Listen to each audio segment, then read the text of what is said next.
로마서 8장 18절에서 25절까지 보겠습니다.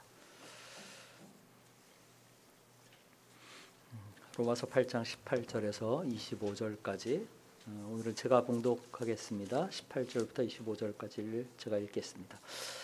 생각하건대 현재의 고난은 장차 우리에게 나타날 영광과 비교할 수 없도다. 피조물이 고대하는 바는 하나님의 아들들이 나타나는 것이니 피조물이 허무한데 굴복하는 것은 자기 뜻이 아니요 오직 굴복하게 하시는 이로 말미암음이니라. 그 바라는 것은 피조물도 썩어짐의 종로로 탄 데서 해방되어 하나님의 자녀들의 영광의 자유에 이르는 것이니라. 피조물이 다 이제까지 함께 단식하며 함께 고통을 겪고 있는 것을 우리가 아느니라. 그뿐 아니라 또한 우리 곧 성령의 처음 익은 열매를 받은 우리까지도 속으로 탄식하여 양자 될 것 곧 우리 몸의 속량을 기다리느니라. 우리가 소망으로 구원 얻었음에 보이는 소망이 소망이 아니니 보는 것을 누가 바라리요. 만일 우리가 보지 못하는 것을 바라면 참음으로 기다릴지니라. 아멘. 엊그제 집에서 점심 식사를 하면서 샐러드를 먹는데 작은 날벌레가 주변을 날아다녔습니다. 아침 저녁으로 이제 날이 좀 선선해졌다고는 하지만 한낮에 아직까지 덥다 보니까 관리를 잘 한다고 했는데도 쓰레기 벌레가 생긴 거였습니다. 이 작고 까만 이 쓰레기 벌레는 성가시고 귀찮기도 하지만 보고 있으면 굉장히 불쾌합니다. 저런 벌레는 좀 안 생겼으면 좋겠다. 저건 좀 없었으면 좋겠다 하는 생각이 듭니다. 그런데 좀 이상하게 들릴 수도 있겠지만 생각하기에 따라서 이 벌레는 어떤 면에서 유익한 점이 있습니다. 그 좋은 점은 뭐냐면 악취가 진동하지 않아도 무언가가 썩고 있다, 부패하고 있다는 것을 우리에게 알려주는 것이죠. 그래서 빨리 조치를 취할 수 있게끔 만듭니다. 한마디로 말하면 쓰레기벌레는 부패의 신호고 부패의 증거다 이렇게 말할 수 있습니다. 쓰레기벌레에 비하면 말할 수 없이 심각한 문제이지만 세상에 존재하는 고난이나 고통 역시도 이와 마찬가지다라고 할 수 있습니다. 한마디로 말하면 결론부터 말하면 세상의 고난은 지금 우리가 부패한 세상 혹은 망가진 세상에 살고 있다 하는 것을 보여주는 신호고 증거다라고 할 수 있어요. 오늘 본문 가운데 8장 20절을 먼저 보세요. 이렇게 말합니다. 피조물이 허무한데 굴복하는 것은 자기 뜻이 아니요 오직 굴복하게 하시는 이로 말미암음이니라 라고 말합니다. 여기 굴복한다라는 말은 현재형이 아니라 과거형입니다. 그래서 피조물이 허무한데 굴복했다 이렇게 되는 겁니다. 그러면 피조물이 허무한데 굴복했다는 말이 무슨 말입니까? 이 허무한데라는 것은 공허한 것, 헛된 것을 나타냅니다. 이 말은 더 풀어서 말하자면 어떤 원하는 목적이나 성과를 거두지 못하는 것을 나타내요. 그러니까 피조물이 하나님의 원래 지으신 창조의 목적을 이룰 수 없게 됐다 하는 것입니다. 그러니까 피조계가 이제는 하나님이 의도하신 선하신 어떤 그 체계대로 작동 원리대로 돌아가지 않게 됐다는 거예요. 그러니까 피조계가 망가지고 훼손된 것입니다. 21절에서는 그것을 썩어짐의 종로로 타는 것이라고 설명합니다. 부패에 예속돼서 이제는 그 부패를 벗어날 길이 없어서 놔두면 부패하고 썩어지게 돼 있는 것입니다. 자, 그러면 왜 피조물이 허무와 부패에 굴복하고 예속되게 되었는가 하는 거죠. 이어지는 말씀을 보게 되면 이건 피조물이 원해서 그렇게 된 것이 아니죠. 그것은 굴복하게 하시는 이가 그렇게 만들었다고 말합니다. 이 굴복하게 하시는 이가 누굽니까? 당연히 하나님이죠. 그러니까 이 말은 하나님이 피조물을 허무와 부패에 굴복하고 예속되게 하셨다 이렇게 얘기하는 것입니다. 하나님이 그렇게 결정하신 거예요. 더 정확히 말하면 하나님이 그렇게 판결하신 것입니다. 그럼 우리가 의문을 가질 수 있죠. 하나님이 세상을 선하게 아름답게 창조하셨는데 왜 하나님은 그 선한 창조물을 부패와 허무에 굴복하고 예속되게 하셨는가 하는 것이죠. 우리가 다 알듯이 이 일은 사람의 죄 때문이었습니다. 이 이야기는 창세기 3장으로 거슬러 올라가죠. 아담과 하와가 뱀의 유혹에 넘어가서 하나님이 금하신 선악을 알게 하는 나무의 실과를 따먹었을 때 바로 그때 죄가 세상에 들어옵니다. 그 불순종으로 말미암아 세상에 죄와 죽음이 들어온 거예요. 그때 하나님은 아담과 하와를 에덴에서 추방하시면서 심판을 선언하시죠. 여자에게는 해산하는 고통을 크게 더할 것이다 이렇게 얘기합니다. 남자에게는 땀 흘리고 수고해야 먹을 것을 얻을 것이다 그렇게 얘기해요. 뱀은 배로 다니며 흙을 먹을 것이다 그렇게 얘기합니다. 자, 그런데 이 범죄에 연루된 세 당사자 말고도 다른 대상에게도 심판이 선언돼요. 그게 뭡니까? 땅이죠. 3장 17절 18절에 보면 창세기 3장 17절 18절에 이렇게 말합니다. 땅이 너로 말미암아 아담으로 말미암아 저주를 받고 땅이 내게 가시덤불과 엉겅퀴를 낼 것이라 그렇게 말합니다. 그러니까 인간이 범죄했는데 땅 곧 피조계가 저주를 받은 거예요. 왜 그렇습니까? 잘못은 사람이 했는데 왜 피조물이 저주를 받습니까? 이것은 바로 아담의 대표성 때문에 그렇습니다. 아담은 피조물의 대표죠. 그런데 아담이 범죄하니까 그 범죄는 누구의 범죄가 된 거예요? 피조물 전체의 범죄가 된 것입니다. 그래서 하나님이 심판을 내리시는데 피조계 전체가 허무와 부패, 굴복하고 예속되게 그렇게 하신 겁니다. 오늘날 우리가 세상에서 목격하는 모든 고난은 이 아담의 범죄의 타락의 뿌리가 있어요. 코로나 같은 질병이나 홍수나 산불이나 태풍이나 이런 자연재해는 물론이고 인간의 직접적인 악행도 그 근원은 다 거슬러 올라가면 바로 아담의 범죄입니다. 이것이 세상의 고난과 고통과 악이 존재하게 된 이유에 대한 성경의 답이에요. 아담의 타락과 부패로 피조계도 죄에 오염됐고 인간은 물론 피조계까지도 하나님의 심판을 받게 된 겁니다. 오늘 본문 22절을 보세요. 피조물이 다 이제까지 함께 탄식하며 함께 고통을 겪고 있는 것을 우리가 아느니라 그렇게 말합니다. 자, 바울이 여기서 왜 피조물이 함께라는 말을 씁니까? 이 함께는 누구와 함께입니까? 23절을 보면 이렇게 말하죠. 그뿐 아니라 또한 우리 곧 성령의 처음 익은 열매를 받은 우리까지도 속으로 탄식하며 양자될 것 곧 우리 몸의 속량을 기다리느니라 라고 말합니다. 피조물만 아니라 누구도 몸의 속량을 기다려요? 우리도. 그러니까 피조물과 우리가 동일하게 탄식하며 그 마지막 구원의 완성을 기다리고 있다는 거예요. 그런데 그 몸의 속량을 기다리는 우리의 현실은 어떻습니까? 지금 현실은 우리는 고난과 고통 가운데 있다는 거예요. 바울이 여기서 우리에 대해서 성령의 처음 익은 열매를 받은 우리라고 말하는 것을 우리가 주목해야 돼요. 성령의 처음 익은 열매라는 말은 성령의 첫 열매, 그러니까 성령이 곧 첫 열매다라는 거예요. 그러니까 우리의 구원에 대한 보증과 담보로서 성령을 우리에게 주셨다는 거예요. 자, 그러면 그 성령을 우리가 받았죠? 우리가 성령을 받았다는 얘기는 뭡니까? 우리가 구원을 받았다는 얘기예요. 그죠? 자, 그런데 이미 우리가 구원을 받았는데도 우리의 형편은 지금 어떻습니까? 여전히 몸의 속량을 기다리는 상태예요. 우리는 여전히 탄식하며 고통하고 있다는 것입니다. 23절을 보세요. 우리가 양자될 것을 기다린다 그런 말도 마찬가지입니다. 속으로 탄식하며 양자될 것을 기다리느니라 그렇게 얘기합니다. 자, 이 말씀을 읽으면서 어떤 분들은 좀 의문을 가질 수 있어요.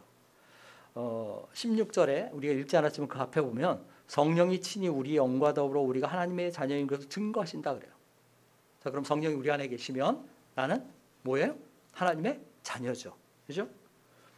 그런데 우리가 이미 하나님의 양자가 됐는데 23절에서 뭐라고 말해요? 양자될 것을 기다린다. 아니 이미 자녀가 됐는데 뭐 양자될 것을 기다리나? 이렇게 의문을 가질 수 있어요. 19절을 보세요. 19절에서도 이렇게 얘기합니다. 피조물이 하나님의 아들들이 나타나는 것을 기다린다 그렇게 말합니다. 피조물은 왜 하나님의 아들들이 나타나는 것을 기다립니까?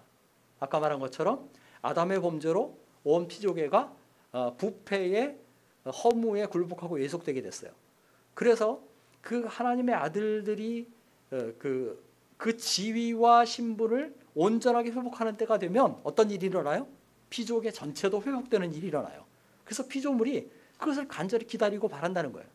근데 이제 우리가 의문을 가질 수 있습니다. 우리는 성령이 우리 안에 계시고 이미 하나님의 자녀, 하나님의 아들들이에요. 그렇죠? 그런데 하나님의 아들들이 나타난다, 나를 기다린다. 이게 무슨 말입니까? 자, 하나님의 아들들은 지금 나타났습니까? 안 나타났습니까? 어떤 면에서는 나타났고 어떤 면에서는 나타나지 않았다. 이렇게 얘기할 수 있어요. 이미 우리는 하나님의 자녀예요. 그러면 하나님의 자녀가 나타났다고 할 수 있습니다. 하지만 여기서 이 나타났다 하는 말은 덮개가 완전히 벗겨진 거예요. 온전히 드러난 것입니다. 그건 다시 말하면 하나님의 자녀로서의 신분과 영광, 그 진면목이 완전하게 드러난 것을 얘기를 해요. 그러니까 우리가 하나님의 자녀라는 것이 이미 드러났지만 다시 말하면 뭐예요? 어떻게 된 거예요? 온전하게 드러나진 않았어요. 그죠? 이 온전히 드러나면 언제 일어나는 일입니까? 예수님이 다시 오시는 때, 마지막 날 예수님 재림 때 일어나는 일이에요. 그러면 그때까지는 하나님의 아들들이 온전히 나타났다고 말할 수 없어요. 그러니까 쉽게 말하면 구원은 이미 시작됐지만 아직 영광스럽게 그렇게 드러나지 않은 거예요. 이미 그러나 아직이라고 말할 수 있습니다. 자, 그런데 문제는 뭡니까? 마지막 날 하나님의 아들들의 영광스러운 신분, 그 모습이, 그 진면목이 드러나기까지 피조물이든 우리든 다 그 허무와 부패에 굴복되어 있고 예속되어 있다는 거예요. 한마디로 18절의 표현을 빌어서 말하면 미래는 영광의 때이지만 지금은 뭐예요? 현재는 고난의 때라는 거예요. 현재는 고난이 특징이고 고난이 있을 수밖에 없는 때예요. 간혹 그리스도인들 가운데 어떤 분들은 이 사실을 오해합니다. 그래서 구원받은 사람은 세상에서 고난이나 고통을 당하지 않는 것처럼 생각을 해요. 물론 죄로 인한 징계는 받을 수 있다고 생각합니다. 그런데 일반적인 재난은 받지 않아야 되는 것처럼 생각해요. 뭐 사고를 당한다든지 아프다든지 실패를 겪는다든지 이런 일은 정말 성령 충만하고 구원 얻은 그리스도인이라면 겪을 수 없는 일, 이렇게 생각하는 겁니다. 그런데 전혀 그렇지 않죠. 우리가 설령 죄를 짓지 않는다 해도, 그래서 그것 때문에 징계를 받는 그런 고난이 우리에게 임하지 않는다 해도 우리는 현재 어디에 살고 있어요? 이미 부패한 세상에 살고 있어요. 망가진 세상에 살고 있어요. 거기는 뭐가 있어요? 일반적인 고난이 있어요. 그러니까 이 땅에서 사는 우리는 고난을 피할 길이 없다는 것입니다. 그러므로 우리가 세상에 사는 동안은 고난이 없기를 바라기보다 사실은 그 고난이 주는 유익에 초점과 시선을 맞춰야만 합니다. 앞서 말했던 것처럼 세상의 고난과 고통은 우리에게 중요한 사실을 상기시킵니다. 우선 이 세상이 하나님의 본래의 의도와 목적에서 벗어나 있다라는 것을 알게 해줍니다. 이것이 망가진 세상이다라는 것을 알게 해줘요. 그러기에 이 세상은 우리의 궁극적인 소망이 아니고 우리의 영존처가 아니다라는 것을 알게 해줍니다. 요즘 창세기 말씀 묵상을 하죠. 그런데 야곱이 마지막 바로 앞에 섰을 때 자신의 그 130년 생애를 뭐라고 얘기합니까? 험난한 세월인데 나그네 길이었다, 그렇게 얘기를 합니다. 이 야곱의 고백처럼 우리는 이 땅에서 나그네로 사는 사람들이죠. 하늘의 본향을 바라보고 산다는 것입니다. 근데 고난은 바로 우리가 이 땅에서 나그네라는 것을 우리에게 상기시켜요. 그런데 제가 매일 묵상에서 썼지만 야곱의 나그네 삶이 유독 험난했던 이유는 뭡니까? 나그네 삶은, 나그네 길은 본래 험난하게 돼 있어요. 그런데 야곱은 말하기를 조상들에 비해서 내가 산 세월이 짧지만 더 훨씬 더 험난하게 살았다, 이렇게 얘기합니다. 근데 왜 야곱의 나그네 길이 더 험난했습니까? 그가 자신의 꾀와 자신의 힘을, 자신의 술수를 의지해 살았기 때문이에요. 그의 죄와 불순종 때문에 그런 것입니다. 세상이 일반적인 재난에 뭐까지 겹쳤어요? 자신의 죄로 인한 징계까지 겹친 것입니다. 우리가 만약에 이런 고난을, 고통을 겪는다면 그건 정말 어리석은 일이죠. 자, 그런데 그렇다 할지라도 한번 생각을 해보세요. 야곱이 겪은 그 고통과 고난이 다 무의미했을까요? 그저 그것이 괴로움과 슬픔으로 끝났습니까? 하나님이 야곱이나 야곱의 가정을 징계하실 때마다 항상 뭐가 일어나요? 회개가 일어나고 변화가 일어나고 성숙이 일어납니다. 그 가장 대표적인 예가 우리 안전 선생님이 지난번에 설교하셨던 창세기 35장의 사건이죠. 그때 하나님은 야곱에게 세겜을 떠나서 베델로 올라가라라고 말씀하셨어요. 그런데 베델로 올라가라고 말씀하실 때 뭐라고 말하냐면 너희 가운데 있는 이방 우상들 다 제거하고 너희를 정결케 하라 그렇게 얘기합니다. 이 말은 뭐예요? 야곱에게 지금 우상 숭배가 있었다는 거예요. 죄로 인한 부정함이 있었다는 거예요. 그래서 하나님 뭐 하라고 말씀하신 거예요? 회개하라라고 말씀하신 것입니다. 그런데 그 앞에 사건을 보면 34장에 어떤 일이 있습니까? 야곱의 딸인 디나가 세겜 추장에게 강간을 당하는 일이 있게 돼요. 그죠? 근데 이것은 그 정황을 보면 그 디나가 세상의 문화에 이끌려서 그렇게 나갔던 것이 빌미가 됐던 것을 보게 돼요. 또 그 디나의 강간 사건 때문에 시몬과 레위가 보복을 하게 되죠. 그래서 혼인을 그 빌미, 그러니까 그 조건으로 할례를 행하도록 명하고 그 세겜 사람들이 고통 중에 있을 때 그들이 가서 다 그들을 진멸하는 것을 보게 됩니다. 야곱이 그런 일들을 겪으면서 얼마나 큰 고통이 있었겠어요. 그렇죠? 근데 그 고통 가운데 야곱이 뭘 깨달았겠습니까? 아, 무언가 잘못됐다. 이대로 가서는 안 되겠다 하는 생각이 있지 않았겠습니까? 그러니까 그때 하나님이 야곱에게 이제 베델로 올라가라고 하시니까 야곱이 그 말씀에 흔쾌히 순종해서 자신을 정결케 하고 온 가족과 함께 하나님 앞에 올라가 단을 쌓는 것을 보게 됩니다. 이처럼 삶의 고난이나 고통은 우리에게 무언가가 잘못됐다는 것을 깨우치고 알려주는 증거고 신호예요. 우리의 죄로 인한 고통이든 우리의 죄와 직접적인 관련이 없는 일반적인 재난은 다 마찬가지입니다. 세상이 망가졌다는 사실이나 우리가 망가졌다는 사실을 알려주는 거예요. 그래서 이제는 너희가 시선을 세상이 아니라 하나님께 맞춰야 하고 너희가 행로를 교정해야 되고 너의 삶의 자세와 태도를 바꿔야 한다. 이것을 깨우치는 것입니다. 자, 이런 면에서 보면 고난이나 고통은 그저 슬프고 악하기만 하는 것은 아니에요. 물론 고난과 고통이 즐겁고 기쁜 일은 아니죠. 이게 반가운 일은 전혀 아닙니다. 우리가 뭐 마조이스트가 아닌 다음에야 고통을 당하면서 그냥 쾌락을 즐거움을 느끼고 뭐 그런 일은 있을 수가 없죠. 그것은 분명히 슬프고 아프고 괴로운 일입니다. 더구나 그 고난이 우리의 죄로 인한 징계라면 더더욱 그럴 수 있어요. 그러나 세상에 어떤 고난이든 간에 그 고난에는 분명한 유익이 있습니다. 만일 고난과 고통이 없다고 생각해 보세요. 우리가 잘못되어 가는데도 고통이 우리에게 임하지 않는다. 그럼 어떤 일이 벌어질까요? 우리는 그대로 파멸을 향해 그냥 달려갈 수밖에 없을 것입니다. 필립 얀시가 쓴 책 중에 아주 오래된 책인데 내가 고통당할 때 하나님 어디 계십니까? 라는 책이 있습니다. 여기서 이 책에서 필립 얀시가 그 인도의 한센병을 앓는 그 환자들의 이야기, 그 병원에서 일했던 그 박사의 이야기를 씁니다. 그러면서 고통 없는 삶의 그 비참한 결과가 어떠한가를 생생하게 묘사하는 것을 보게 됩니다. 한마디로 말하면 한센병 환자들은 고통에 대한 감각이 없다 보니까 신체 일부분이 상처를 입거나 떨어져 나가도 전혀 모르고 지낸다는 거예요. 위험을 감지하지 못하는 것이죠. 그 이야기에 어떤 소년의 이야기가 나와요. 의사가 작은 그 광에 자물쇠를 열려고 하는데 잘 열리지 않은 거, 이게 녹슬어서. 그래서 잘 틀어지지 않는 걸 보고, 그러니까 그 열리지 못하는 것을 보고 이 아이가 그럼 내가 대신 좀 열어보겠다 그렇게 얘기합니다. 근데 의사가 못 여는 것을 이 아이가 열어요. 그래서 의사가 의문을 가졌어요.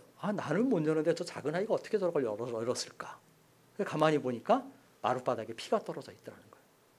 그러니까 이 아이는 자신의 피부가 찢기고 손가락 뼈가 드러나고 피가 떨어지도록 그 아픔을 모르고 이 열쇠를 돌린 거예요. 그 녹슨 자물쇠를 열고 만 것입니다. 얀시는 이렇게 말합니다. 일반적으로 고통은 생을 슬프게 만들지 않는다. 무엇보다도 그것은 지구라는 이 행성 위에서 우리가 정상 상태를 즐길 수 있도록 우리를 지켜준다. 고통이 없다면 우리는 스스로가 자신을 파멸시키고 있다는 의식도 없이 미지의 위험들을 당하면서 불균형적이고 병적인 삶을 살게 될 것이다. 그렇게 말합니다. 고통이 생을 슬프게 하는 것이 아니라 고통은 오히려 우리에게 그 위험을 감지하게 해주는 유익이 있다는 거예요. 이 책에서 얀 씨는 C.S. 루이스가 한 유명한 말을 얘기합니다. 고통은 하나님의 확성기다라는 거예요. 그래서 이렇게 얘기합니다. 때로는 조용히, 때로는 큰 소리로 고통은 인간의 전 상황이 빗나갔음을 알려주는 하나의 초월적 소리로서 존재한다. 그렇게 얘기합니다. 어떤 사람들이 이렇게 얘기하죠. 하나님이 왜 세상에서 고난과 고통을 없애주시지 않느냐 하는 거예요. 하나님이 선하신데 사랑이 많으신데 왜 고통을 없애주시지 않는 거예요. 고통을 없애주시지 않는 걸 보니까 하나님은 어떻다? 선하지 않다. 하나님 사랑이 없다. 이렇게 무자비하시다. 이렇게 얘기를 합니다. 또 어떤 사람은 말하기를 하나님이 전능하시다고 하는데 세상의 고통과 악을 없애지 못하는 걸 보니까 하나님 어떻다? 무능력하다. 이렇게 얘기를 합니다. 그래서 하나님은 선할지 모르지만 능력이 없는 하나님이야. 그런 하나님은 믿거나 의지할 필요가 없어. 이렇게도 얘기합니다. 어떤 때는 우리의 심각한 고통 가운데 우리가 부르짖어도 아무런 말씀하시지 않는 침묵하시는 하나님, 그 하나님을 보면서 하나님은 존재가 없다. 하나님은 존재하지 않는다. 그렇게까지 나아갑니다. 그런데 지금까지 한 이야기를 생각해 보세요. 고난과 고통은 그 자체로 우리를 향한 하나님의 음성이다라는 것입니다. 우리에게 경고하시는 하나님의 확성기예요. 그러므로 세상에 고난과 고통이 존재하는 사실 자체가 하나님의 존재를 부인하는 게 아니라 뭐예요?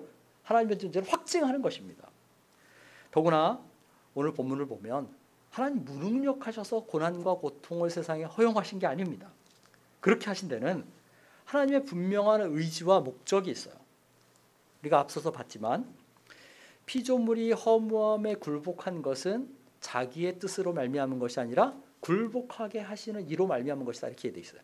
NIV를 보면 뭐라고 말하냐면 이 일은 피조물의 선택으로 말미암은 것이 아니다. 그것은 굴복하게 하시는 이의 뜻으로 의지로 말미암은 것이다. 이렇게 번역합니다. 그러니까 이 일은 그냥 어쩔 수 없이 일어나는 것이 아니라 하나님이 분명한 주권적인 목적을 가지고 행하신 일이라는 거예요. 더구나 이 결정은 하나님의 즉흥적인 판결이 아닙니다. 거기에는 목적이 있어요. 18절을 보니까 뭐라고 말합니까? 그 목적을 장차 우리에게 나타날 영광이라고 말합니다. 그 고난의 끝에는, 현재의 고난의 끝에는 비교할 수 없는 영광이 있어요. 19절은 그 영광을 하나님의 아들들이 나타나는 것이다. 우리의 영적인 신분과 진면목이 드러나는 때다라고 얘기합니다. 21절에서는 하나님의 자녀들이 영광의 자유를 누리게 될 것이다. 그렇게 얘기합니다. 그때는 더 이상 허무와 부패가 우리를 굴복시키거나 예속시킬 수 없어요. 피조물을 지배하지 못할 것입니다. 23절에서는 그것을 양자됨과 몸의 속량이라고 표현해요. 그러니까 하나님의 자녀됨의 온전함이 드러날 뿐만 아니라 우리의 몸이 부활하고 변화되는 그 일이 있게 될 거라는 겁니다. 이게 구원의 완성이죠. 하나님이 세상의 고난과 고통을 허용하시면서 우리에게 의도하신 것, 피조에게 의도하신 것이 바로 이 일이죠. 그러기에 우리는 물론 피조물에게도 뭐가 있어요? 소망이 있어요. 우리가 이미 봤지만 하나님은 인간은 물론 피조물을 허무와 부패에 굴복시키고 예속시켰습니다. 그런데 21절을 보세요. 그 첫머리에 무슨 말이 나옵니까? 그 바라는 것은 이렇게 되어 있습니다. 그런데 우리말 성경은 이 말이 21절에 나오지만 헬라어 원문은 20절에 있어요. 그래서 새 번역을 보면 이 말이 20절 마지막에 들어가 있습니다. 그분이 그렇게 하신 것입니다. 그리고 뭐라고 말합니까? 그러나 소망은 남아 있습니다. 이렇게 되어 있습니다. 영어 성경들을 참고해서 이 본문을 보면 이렇게 됩니다. 피조물이 허무한데 굴복했는데 그냥 굴복한 게 아니라 소망 가운데, 소망이 있는 가운데 굴복했다. 이렇게 되어 있습니다. 그러니까 하나님은 아무런 여지도 주지 않고 무자비하게 인간과 피조물을 영원히 허무와 부패에 굴복시키고 예속시키신 것이 아니에요. 만일 그랬다면 우리는 영혼이 좌절할 수밖에 없죠. 만일 그렇다면 우리는 살기를 포기하는 것이 더 나을지 모르겠습니다. 하지만 우리나 피조물에게나 뭐가 있어요? 소망이 있어요. 현재의 고난을 충분히 상쇄하고도 남을 영광스러운 소망이 있다는 것입니다. 자, 그런데 여기는 문제가 하나 있습니다. 그 문제가 뭐예요? 24절 보세요. 자, 우리에게 소망이 있는데 그 소망은 뭐예요? 보이지 않는 소망입니다. 지금 우리에게는 그 구원과 영광스러운 실체, 그 구원의 영광스러운 실체가 감지되지 않는다는 것입니다. 오히려 지금 우리 눈에 보이는 현실은 뭐예요? 현재의 고난이죠. 그죠? 한없이 약한 우리의 모습입니다. 영광스러운 신분과는 거리가 먼 것 같은 초라한 상황이에요. 고난과 고통이 우리의 시선을 사로잡습니다. 그리고 그렇게 우리가 이 땅의 현실의 시선을 빼앗기면 빼앗길수록 하늘의 영광을 바라보는 우리의 시야는 흐려지게 돼 있어요. 자, 그러므로 영광스러운 미래를 바라보면서 고난이 있는 현재를 사는 우리가 꼭 기억해야 할 중요한 두 가지가 있습니다. 24절, 25절에서 바울은 이 두 가지를 얘기를 해요. 첫 번째는 뭡니까? 보이는 소망이 참 소망이 아니다라는 것을 기억해야 돼요. 자, 우리가 눈으로 볼 수 있는 것이란 것이 무슨 소망이겠느냐? 이렇게 바울은 말합니다. 여기서 보이는 소망이라는 게 뭡니까? 그것은 쉽게 말하면 물질적인 것이죠. 그것은 세상적인 것이죠. 세상의 복입니다. 육신의 복이에요.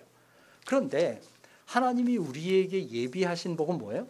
에베소서 1장에서 바울이 말한 것처럼 하늘에 속한 신령한 복입니다. 그죠? 그 신령한 복이라는 말은 이 복이 영적인 복이라는 거예요. 비가시적이라는 겁니다. 볼 수 없다는 거예요. 이 소망을, 그 신령한 복을 볼 수 있는 딱 한 가지 방법이 있는데 그건 어떻게 보는 거예요? 믿음의 눈으로 보는 것밖에 없어요. 그래서 히브리서 11장 1절에서 뭐라고 말합니까? 믿음은 바라는 것들의 실상이요 보지 못하는 것들의 증거다라고 말합니다. 자, 믿음은 바라는 것들의 실상이고 보지 못하는 것들의 증거다. 이 말을 여러 가지로 해석할 수 있겠지만 아주 쉽게 풀어서 말하면 뭐랍니까? 믿음은 내가 보지 못하는 것을 지금 실체로서 확신할 수 있게 해주는 것이 믿음이라는 거예요. 믿음은 보이지 않는 것들이 존재한다는 것을 내가 알 수 있게 해주는 그런 볼 수 있게 해주는 것이다 하는 것입니다. 그래서 우리가 보이는 것에 시선을 빼앗기지 않으려면 믿음의 눈으로 이 영적인 영광을, 미래의 진정한 소망을 바라봐야 돼요. 보이는 것은 사라질 것이고 없어질 것들이죠. 그것은 영원한 것이 아니죠. 거기에 우리의 시선을 빼앗기지 말아야만 합니다. 두 번째로는 뭐냐면, 두 번째로 기억해야 중요할 것은 우리가 인내하면서 기다려야 한다는 거예요. 인내하면서. 자, 우리에게 약속된 미래는 정말 비교할 수 없이 영광스러운 미래예요. 그런데 그것은 당장 이루어지는, 여기서 이루어지는 일이 아니죠. 미래에 속하는 일이죠. 그러니까 기다려야 됩니다. 근데 그 기다리는 현재의 실상은 어떻습니까? 계속 얘기하는 것처럼 온갖 고난과 고통이 있고 역경과 시련이 있는 때예요. 그러기에 이 고난에 압도돼서 우리가 소망을 잃지 않으려면 뭐가 필요해요? 참음이 필요합니다. 인내가 필요해요. 어떤 주석가는 이 참음, 인내라는 말을 이렇게 해석합니다. 심한 압력에 굴복하지 않고 버티기다. 이렇게 얘기합니다. 그러니까 우리가 세상에서 버텨내야 한다는 거예요. 현재 고난이 주는 압력은 말할 수 없이 큽니다. 당장 이 코로나19라는 상황만 봐도 그렇습니다. 단지 마스크를 쓰기 때문이 아니라 정말 숨이 턱턱 막히는 것 같은 그런 압박감을 우리가 느끼며 살아요. 사방에 도사리 이루는 위험 때문에 불안감이 극심합니다. 어떤 사람들은 어쩔 수 없이 생업을 포기하고 정말 어떻게 살아야 하나 이런 그 근심과 걱정에 빠져 있습니다. 그런 와중에 우리 그리스도인들은 자유로운 신앙생활을 제한받고 있을 뿐만 아니라 세상의 따가운 시선도 견뎌내야 하는 그런 형편에 있습니다. 우리가 육체적으로, 정신적으로, 또 경제적으로, 영적으로 고갈됨과 피폐함을 느끼는 것입니다. 그런데 바울이 뭐라고 말해요? 너희가 현재 그렇더라도 너희가 버텨내야 한다. 참아야 한다. 그렇게 얘기를 합니다. 자, 그러면 바울이 우리의 형편을 몰라서 바울은 고난을 몰랐기 때문에 그런 얘기를 합니까? 그게 아니라 바울은 누구보다도 고난에 대해서 잘 알았던 사람이에요. 단지 머리로 지식으로 한 것이 아니라 그의 몸으로 고난을 체험했고 삶의 경험으로서 그 고난을 안 사람입니다. 그렇게 바울은 뭐라고 말하는 거냐면 내가 고난을 견뎠던 것처럼 또 더 나아가면 주님이 고난을 견뎠던 것처럼 너희도 그렇게 참고 견뎌야 한다라고 얘기하는 것입니다. 자, 그런데 생각해 보세요. 자, 고난을 견디려면 버텨내야 한다. 버텨낸다는 것은 힘이 필요한 것이죠. 자, 그럼 고난을 견뎌내는 그 버텨낼 힘은 어디서 얻습니까? 당연히 성경의 정답은 뭐예요? 하나님에게서, 주님에게서 얻는가 이렇게 얘기할 수 있어요. 이것은 성경 전체를 보면 정답이죠. 그런데 오늘 본문의 말씀을 따라 이야기하면 우리가 이 고난을 버텨낼 힘을 어디서 얻을 수 있습니까? 그것은 바로 미래의 영광을 바라보는 소망에서 나오는 것입니다. 우리가 그 미래의 영광이 찬란함을 비교할 수 없이 복됨을 그것을 기억하고 거기에 시선을 맞출 때 우리가 현재를 이겨낼 힘을 얻게 돼요. 여기 22절에서 탄식하며 함께 고통을 겪는다 할 때 고통이라는 말을 주목해야만 합니다. 이 고통은 그냥 일반적인 고통이 아니라 이건 해산의 고통이에요. 그러니까 피조물이 겪는 고통은 출산을 앞둔 산모가 겪는 고통과 같은 것입니다. 이건 죽음의 고통이 아니라 괴로움의 고통이 아니라 생명의 잉태, 생명의 탄생을 위한 생명의 고통이에요. 아이를 잉태한 엄마는 10달 동안 온갖 힘겨움을 다 견뎌냅니다. 그것만 아니라 아이를 낳을 때 그 출산의 아픔도 기꺼이 감수해요. 먹지 못하고 자지 못하고 뭐 아주 낮은 수준은 정말 몸매가 망가지는 것도 견뎌냅니다. 팀 켈러가 고통에 답하다라는 그 책을 썼는데 그 책에 보면 캔드라라는 한 여인의 이야기가 나와요. 뭐 다 길게 얘기할 수는 없는데 이 여인이 임신과다 구토증이라는 희귀 질환을 앓습니다. 그래서 첫째 딸아이를 가졌을 때 그 질환이 나타난 걸 알았어요. 그러니까 메스껍고 거북하고 계속 토하는 것이죠. 3개월 만에 11kg가 몸무게가 빠집니다. 계속 그 항구토제나 뭐 영양주사 이런 것을 의지해서 견뎌내요. 첫째 딸을 낳았어요. 그렇게 첫째를 낳고 나면 그렇게 고통스럽게 낳았으면 둘째 가질 생각은 안 해야 되잖아요. 그런데 둘째를 갖고 싶은 마음이 생겼어요. 그래서 둘째를 가졌는데 둘째는 아들이었어요. 근데 얼마 되지 않아서 곧바로 다시 그 증상이 또 나타나는 겁니다. 이번엔 더 심했어요. 4개월 내내 먹지 못했다. 이렇게 얘기를 합니다. 그러니까 그러다 결국은 둘째는 유산을 하고 말았습니다. 그럼 아이를 갖지 말아야 되잖아요. 그죠? 그런데 그 이야기의 마지막에 보면 셋째 한 아이를 잃고 아들을 하나 더 낳습니다. 기적의 아이다. 그렇게 얘기해요. 하나님 참 감사하게도 은혜로 그 가정에 복을 주신 것을 보게 됩니다. 또 그 이야기를 읽어보면 교회 공동체가 잘 이렇게 케어하고 함께 힘을 모아서 고통을 이겨내게 했던 것을 보게 됩니다. 근데 어찌됐든 아이를 갖는 부모들이 이렇게 고통스러운데도 그런데도 불구하고 그 엄마가 아이를 갖는 이유가 뭡니까? 출산의 기쁨은 그 고통을 능히 상쇄하고도 남을 많은 그런 기쁨이기 때문에 그래요. 우리가 미래의 영광을 소망하면서 현재 당하는 고통도 고난도 바로 이런 산통이다라고 바울은 얘기합니다. 그러기에 22절과 23절에 나오는 탄식이라는 말, 이 신음이라는 말은 괴로워서 울부짖는 것이 아니에요. 괴로움에서 그저 그냥 괴로워서 나오는 것이 아니라 이건 뭐예요? 그 영광스러운 미래가 빨리 우리에게 오기를 갈구하는 갈망 속에서 나오는 그런 신음인 겁니다. 오늘 우리는 고난이 있는 세상에 삽니다. 이 망가지고 부패한 세상에서는 현재의 고난이 필수고 필연이에요. 피해갈 수 없습니다. 당연히 이 땅의 삶은 괴롭고 슬프고 아픕니다. 그러나 아무리 괴롭고 슬프고 아프더라도 우리가 낙담하지 말아야만 합니다. 오히려 삶에서 고통이 느낄 고통, 우리의 영광스러운 신분과 지위가 그 진면목을 드러낼 미래를 소망하면서 매일을 하시기를 바랍니다. 그 영광의 소망이 현재의 고난을 이길 힘이 됩니다. 우리 찬양하겠습니다. 491장입니다.